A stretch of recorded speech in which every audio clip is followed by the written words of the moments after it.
think these days, especially in the States, you have to be a politician or a... At 85, Grace Slick reveals the ugly truth about Jim Morrison. They were two of the wildest spirits to ever bless or terrorize the psychedelic generation. Grace Slick, the magnetic voice of Jefferson Airplane, and Jim Morrison, the iconic frontman of The Doors, weren't just rock legends. They were living myths. Their faces were plastered on posters, their words etched into the minds of a generation. But behind the music, the acid trips, and the stage dives was a chaotic intimacy that Slick has finally begun to reveal, and it's far from the romanticized version you might expect. Now 85, Grace Slick isn't interested in maintaining illusions. She's not rewriting history with rose-colored glasses or softening the edges of a life lived loud. In her own words, she's only got two regrets: not screwing Jimi Hendrix and not riding a horse. Fortunately, she didn't miss her shot with Jim Morrison,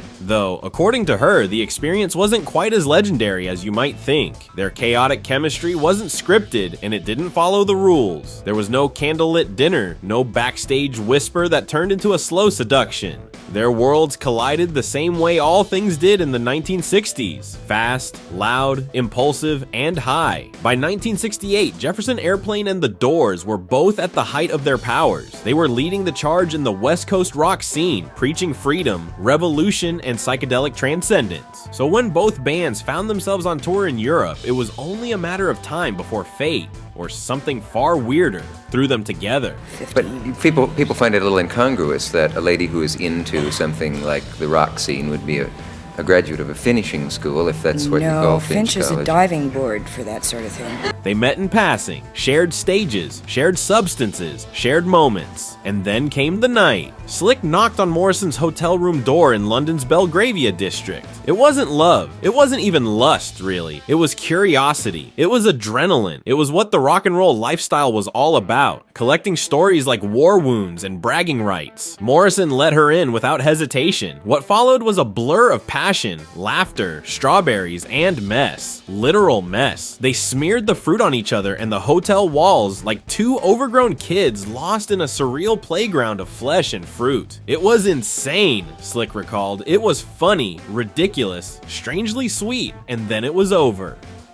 Morrison never called, never wrote, never knocked on her door again. That night was one of those memories that felt huge in the moment, but vanished into the haze of rock star amnesia. Apparently, I'm a terrible lay, Slick once quipped. He never called me again. But Morrison's radio silence wasn't exactly personal. That was just who he was, forgetful, erratic, and self-absorbed in the way only tortured geniuses can be. Grace knew it. Everyone knew it. Jim Morrison might have been a sex symbol, but he was also a man who once laid naked in a hallway at the Tropicana Motel, barking like a dog while tripping on acid. That's not metaphor. That's Grace's actual memory. I came back from an airplane gig, she recounted, and there he was, on all fours, completely nude, howling at the moon like a wolf. Paul Kantner just stepped over him like it was a piece of luggage and kept walking.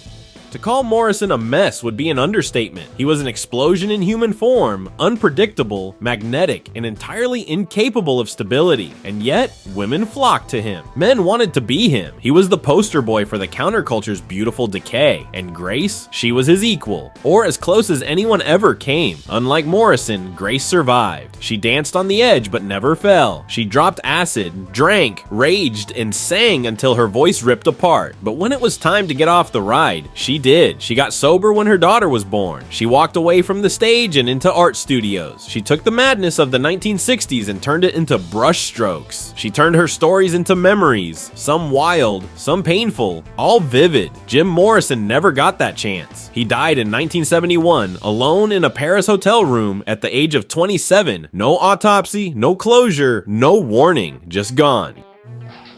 The death of another rock musician was disclosed today. Jim Morrison, 27 years old, lead singer of The Doors. His manager said Morrison died 6 days ago in Paris, either of a heart attack or pneumonia, but the death was kept secret to avoid a sensation. He was buried in Paris in the same cemetery where Balzac and other French immortals lie. Jim Morrison, the lead singer for The Doors, a rock music group, is dead. He was 27. His personal manager said he died in Paris, probably of heart failure, last Saturday. Grace never got to ask him why he didn't call, never got to share another stage, never even got a second look, just that one wild night, and then silence. But in her silence, she painted. Morrison appears in more than one of her art pieces, shirtless, barefoot, eyes vacant. Once she drew him as a modern-day Christ, crucified not by nails but by fame. Another time, she simply called the piece Pretty Boy. And despite it all, the one-night stand, the strawberries, the hallway howling, the ghosting, she still speaks of him with affection. He was gorgeous, she said, but he was so screwy. Half the time you couldn't talk to him. He used himself like a lab rat, trying to see how far you could push the human brain. She's not bitter, not angry, just a little disappointed. Maybe not even in him, but in the way things turned out. They could have been something, or not. Maybe that's the beauty of it. Maybe they were never meant to be more than that one night. A flash of chemistry, then gone. Their relationship, one, if you can even call it that, is a metaphor for the 1960s itself. Explosive, experimental, idealistic, and ultimately unsustainable. Grace and Jim weren't built for love. They were built for the moment. And in that moment, they were fire. Now, 6 decades later, Grace Slick is still one of the last true rock stars left standing. She has outlived nearly all her contemporaries. She looks back on it all, the sex, the drugs, the music, the chaos, and she laughs. Not because it was all good, but because it was all real, unfiltered, unrepeatable. She doesn't paint herself as a victim or a hero. She's just a woman who lived fully, unapologetically. And when it comes to Jim Morrison, she's honest. She has no illusions that her days of sex, drugs, and rock and roll How I looked was all manufactured by me. are long gone. When you look at somebody, you either want them for sex, you think maybe they can do something for you financially, you think maybe they can do something for your career.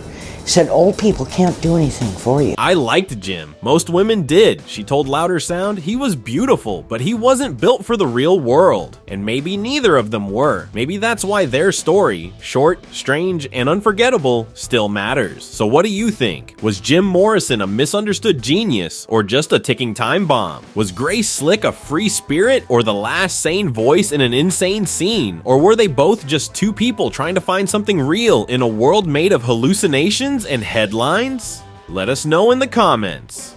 And if this story stirred something in you, whether it was nostalgia, shock, or just curiosity, hit that subscribe button, because we've got more untold stories, raw confessions, and behind-the-scenes legends from the wildest decade in rock history. Sometimes the truth isn't pretty, sometimes it isn't fair, but it's always better than the myth, and sometimes one wild night with a rock god is more than enough to last a lifetime.